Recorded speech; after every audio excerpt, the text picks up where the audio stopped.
அஸ்ஸலாமு அலைக்கும் வரஹ்மத்துல்லாஹி வபரகாத்துஹு. கண்ணியத்துக்குரிய அல்லாஹ்வின் நல்லடியார்களே, இறுதி தூதர் ஸல்லல்லாஹு அலைஹி வஸல்லம் அவர்கள் கூறினார்கள், மன் அதா இலைக்கும் மஅரூஃபன் ஃபகாஃபிஊஹு.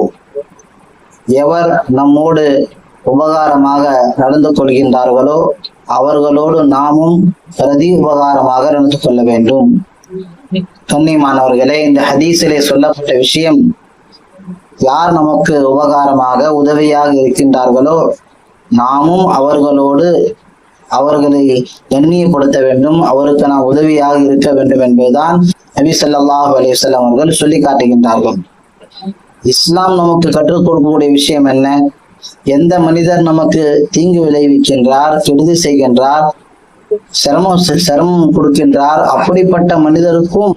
அப்படிப்பட்ட மனிதரையும் நாம் என்ன செய்ய வேண்டும்? அவருக்கும் நாம் கண்ணியப்படுத்த வேண்டும், அவருக்கும் நாம் உதவியாக இருக்க வேண்டும். இது உயர்ந்த பண்பாக இருக்கின்றது. இது உயர்ந்த ஒரு ஒழுக்கமாக, ஒரு உயர்ந்த தன்மையாக இருக்கின்றது. அதுதான் இஸ்லாம் நமக்கு தந்திருக்கின்றது என்று சொன்னால், ஒருவர் நமக்கு உபகாரமாக இருக்கின்றார், உதவியாக இருக்கின்றார், அவர் நம்மை கண்ணியப்படுத்துகின்றார் என்று சொன்னால், அவர்களோடு நாம் எந்த அளவுக்கு அவரை நாம் கண்ணியப்படுத்த வேண்டும். அவர் எந்த அளவுக்கு நம்ம உதவியா இருக்கின்றாரோ அதை விட அதிகமாக நாம் அவருக்கு உதவியாக இருக்க வேண்டும். எந்த அளவுக்கு நம்மை அவர் கண்ணியப்படுத்துகின்றாரோ அதை விட அதிகமாக நாம் அவரை கண்ணியப்படுத்த வேண்டும்.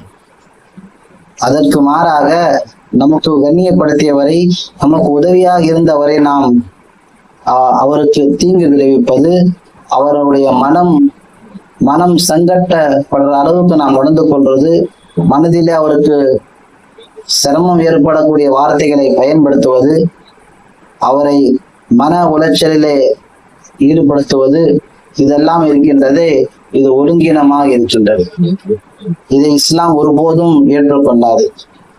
இஸ்லாம் தீங்கு விளைவித்தவர்களுக்கே நல்லது செய்யுங்கள் என்பதாக சொல்லுகின்றது. சொன்னால், நமக்கு ஒரு உதவியாக இருக்கின்றார், நம்மை கண்ணியப்படுத்துகின்றார் சொன்னால், அவரோடு நாம் எந்த அளவுக்கு நடந்து கொள்ள வேண்டும் என்ற விஷயத்தை விளங்கிக் கொள்ள வேண்டும்.